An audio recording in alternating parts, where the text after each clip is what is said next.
Halo, Assalamualaikum warahmatullahi wabarakatuh. Nah, ketemu lagi di praktikum analisis kuantitatif. Sekarang kita akan belajar linear programming, metode simplex. Nah, gimana sih? Yuk kita bahas bareng-bareng.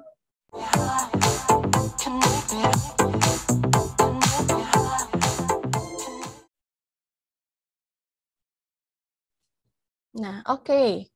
Sekarang kita masuk ke materi metode simplex. Nah, ini ya ada outline yang sudah kita bahas sebelumnya.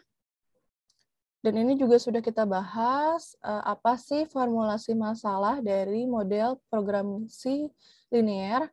Ada identifikasi variabel, penentuan fungsi tujuan, penentuan fungsi kendala seperti apa, lalu pendefinisian fungsi status. Status ya, ini status program linear ya. Nah, oke. Nah, kita juga sudah belajar gimana caranya mengubah dari studi kasus seperti ini menjadi formulasi matematis ya. Gimana nanti mengubah dari studi kasus menjadi fungsi tujuannya seperti apa dan fungsi pembatasnya seperti apa. Bisa dilihat contohnya di sini dan bisa dilihat di video sebelumnya ya. Oke, metode simplex apa sih gitu ya? Nah, metode simplex ini dia itu bisa menggambarkan grafik dimensi banyak. Nah, misalkan nih kesulitan lebih dari 2 variabel. Nah, ini bisa menggunakan metode simplex ya. Ini, nah, langkah-langkahnya nanti banyak iterasinya. Nah, terus misalkan kalian pusing nih, kalau misalkan manual, variabelnya banyak, iterasinya banyak. Nah, ini kalian bisa menggunakan program linear metode simplex, terus bisa nanti menggunakan dari program kuantitatif ya, atau QS. Nah, di sini bentuk baku model linear programming-nya. Nah, di sini dalam menggunakan metode simplex untuk menyelesaikan masalah-masalah LP, model LP harus diubah ke dalam suatu bentuk umum yang dinamakan bentuk baku, ya, itu. Nah, di sini ciri-ciri bentuk baku model LP-nya yang pertama, semua kendala berupa persamaan dengan sisi kanan non negatif, ya. Nah, suatu kendala jenis kurang dari sama dengan atau lebih dari sama dengan dapat diubah menjadi suatu persamaan dengan menambahkan suatu variabel slack ke sisi kiri kendala, mengurangkan suatu variabel surplus dari sisi kiri kendala. Nah, contoh nih, pada kendala X1 tambah X2 kurang dari sama dengan 15, ditambahkan suatu slack S1. Nah, jadi lebih sama dengan 0 pada sisi kiri untuk mendapatkan persamaan X1 ditambah X2 ditambah S1 sama dengan 15 ya. Jika kendala menunjukkan keterbatasan penggunaan suatu sumber daya, S1 akan menunjukkan slack atau jumlah sumber daya yang tak digunakan. Nah, pada kendala 3X1 ditambah 2X2 kurang 3XZ, nah, lebih besar sama dengan 5, dikurangkan suatu variabel surplus S2 lebih besar sama dengan 0 pada sisi kiri untuk memperoleh persamaan 3X1 ditambah 2X2 min 3X3 kurang S2 sama dengan 5. Nah, lalu ciri yang kedua, semua variabel non-negatif. Ciri yang ketiga, fungsi tujuan dapat maksimum maupun minimum. Nah, di sini contoh model bakunya. Nah, di sini ada model baku yang ini ya. Nah, di sini dari fungsi tujuan mak Z-nya, Z sama dengan 9X1 ditambah 18X2. Lalu di sini fungsi pembatasnya 6X1 ditambah 3X2 kurang dari sama dengan 18. 2X1 ditambah 2X2 kurang dari sama dengan 16. X1, X2 lebih besar sama dengan 0 ya. Nah, di sini diubah ke dalam bentuk baku ya, di mana untuk mak Z-nya 9X1 ditambah 18X2 ditambah 0 atau OS1 ditambah OS2 ya.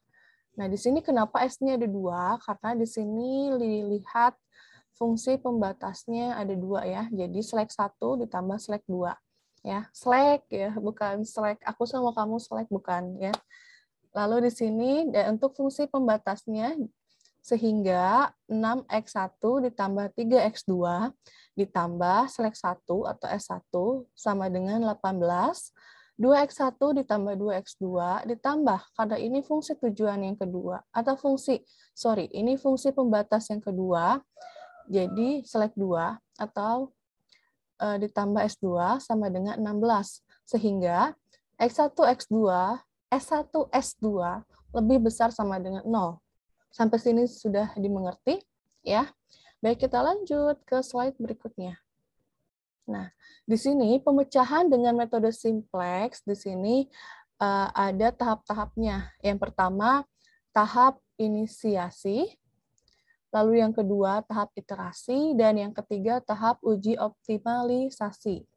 Seperti itu ya. Nah, apabila kita memaksimalkan fungsi tujuan, maka penyelesaian disebut optimal bila seluruh koefisien variabel bukan dasar pada fungsi tujuan tidak ada yang negatif atau lebih besar sama dengan 0. Sebaliknya, apabila fungsi tujuan minimalisasi, penyelesaian optimal diperoleh bila seluruh koefisien variabel bukan dasar lebih kecil atau sama dengan 0. Ya, kurang dari sama dengan 0. Nah, di sini kita masuk ke contoh kasusnya. Nah, dengan mengambil contoh persoalan untung furniture ya.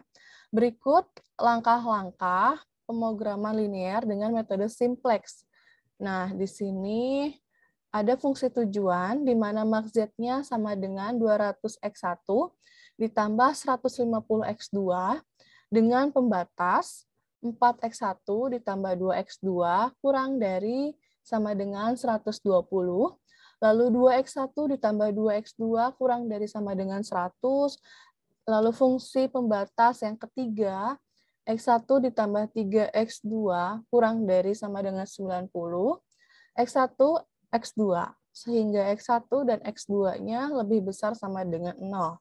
Ya, di sini kita memiliki 3 fungsi pembatas. Nah, seperti yang dijelaskan pada slide sebelumnya, itu jika kita menghitung atau mencarinya dengan cara yang manual. Di sini ada tahap inisiasi, tahap iterasi, dan tahap uji optimalisasi.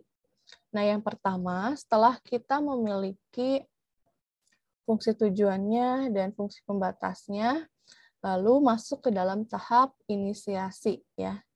Nah, formulasikan model bentuknya itu ke dalam bentuk standarnya. Nah, yang tadi di sini, nah fungsi tujuannya itu max z sama dengan 200x1 ditambah 150x2. Nah, kita formulasikan ke dalam bentuk standar di mana max z min 200x1 min 150x2 sama dengan 0 ya. Sehingga dapat persamaan 0 ya. Lalu fungsi pembatasnya 4x1 ditambah 2x2 ditambah. Nah, kita masukkan selek 1 karena ini masuk ke dalam fungsi pembatas pertama ya. Selek 1 sama dengan 120. Lalu untuk yang kedua, 2x1 ditambah 2x2. Nah, di sininya ditambah 0, bisa saja 0 ya, 0, tapi nggak usah kita tulis. Sehingga langsung ditambah selek 2 sama dengan 100. Itu masuk ke dalam persamaan kedua. Lalu di sini X1 ditambah 3X2 ditambah S3 sama dengan 90. Nah, kita mendapatkan persamaan ketiga. Nah, dalam tabel, kita menganggap fungsi tujuan sebagai batasan atau persamaan 0, di mana Z selalu sebagai variabel dasar atau basic variabel. Nah, habis tahap inisiasi, kalau manual ada lagi. Nah, di sini ya, kita buat tahap inisiasinya, kita buat tabelnya, lalu masuk ke dalam tahap iterasi. Ya, bisa dilihat di sini.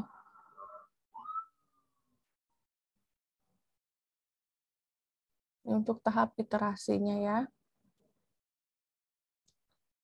Lumayan kan ya, kalau kita menghitungnya secara manual. Nah, lalu bagaimana sih gitu cara cepatnya? Nah, kita menggunakan ya program QS tersebut ya. Coba sekarang dari contoh kasus yang tadi,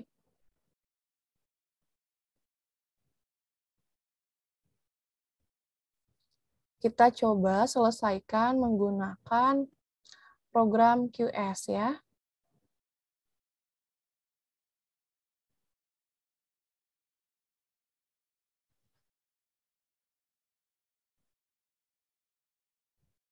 Kita masuk ke programnya. Modul 1, linear programming ya. Lalu input data, data entry. Siap. Nah, problem name-nya saya mau LPS, linear programming simplex. Nah, di sini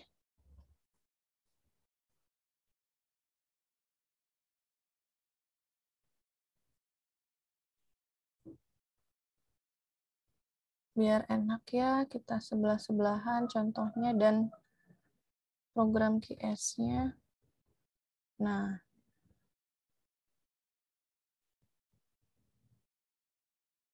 di sini numbers of variables-nya, nah ada berapa?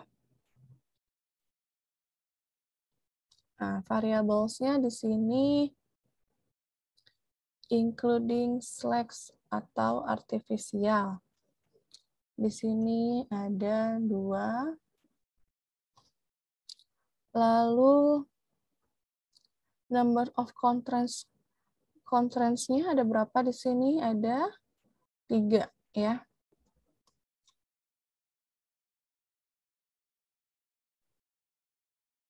Kita maksimasi default, sheet default. Oke. Nah, untuk variabel X1, X2-nya pada fungsi pembatas. Nah, X1-nya 200, X2-nya 150 ya. Oke. Nah, sekarang tadi untuk fungsi tujuan. Nah, ini untuk fungsi pembatas. Nah, untuk fungsi pembatas, pembatas pertama X1-nya berapa? X1-nya 4. X2-nya 2. Kurang dari sudah betul ya. RAS-nya 120. Nah, untuk yang kedua, 2, 2, dan 100. Yang ketiga, 1, betul. 3, dan 90. Ya. Kita klik. Oke. Nah, setelah ini, kita pilih solution, solve the problem. Lalu, nah, di sini kita ingin melihat ya tabel iterasinya, penyelesaian seperti apa. Kita klik saja solve and display tabel. Nah, di sini sudah terlihat. Ini inisial tabelnya. Next, kita klik next saja tuh untuk melihat inisiasi berikutnya ya. Iterasi pertama, iterasi kedua,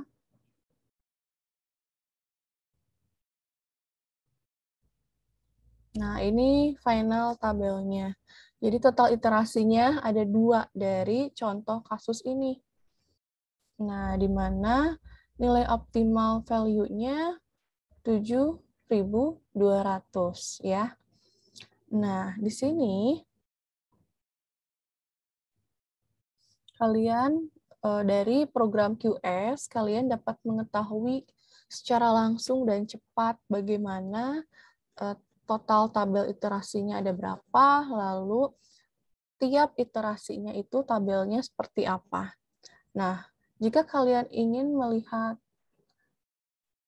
nah ini sudah selesai ya. bisa ESC, lalu solution, nah, show the solution, lalu klik all.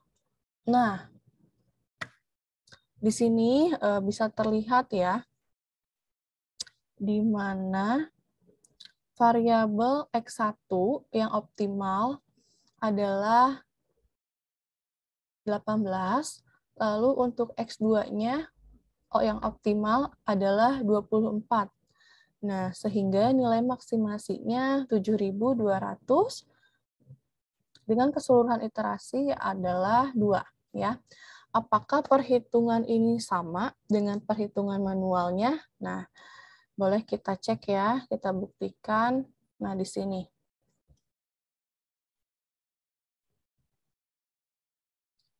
Tahap iterasi. Betul ya, 2 kali iterasi. Nah, di sini hasil penyelesaiannya, koefisien dalam tabel di sini terlihat ya. Nah, tabel terakhir ini sudah optimal karena semua koefisien variabel bukan dasar pada fungsi tujuan sudah 0. Nah, hasil yang diperoleh X1-nya 18 unit, ini perhitungan manual ya. X1-nya yang optimal diperoleh 18 unit, X2-nya 24 unit, sehingga Z-max-nya adalah 7.200. Nah, bisa terlihat di mana perhitungan secara manual sama dengan kita menggunakan program QS ya, di mana nilai maksimasinya 7.200, nilai X1-nya 18, nilai X2-nya 24 unit. Nah, ya, sehingga lebih mudah ya, kita tidak perlu menghitung tabel satu persatu ya. Dengan program QS ini, pengerjaan metode simplex menjadi lebih mudah.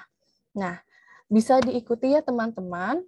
Ya, nanti kalian bisa mengikuti dengan contoh soal yang sudah ada atau kalian memiliki studi kasus sendiri. Ya, coba sendiri menggunakan program QS. Ya, terima kasih. Semoga bermanfaat. Wassalamualaikum warahmatullahi wabarakatuh. Every day, I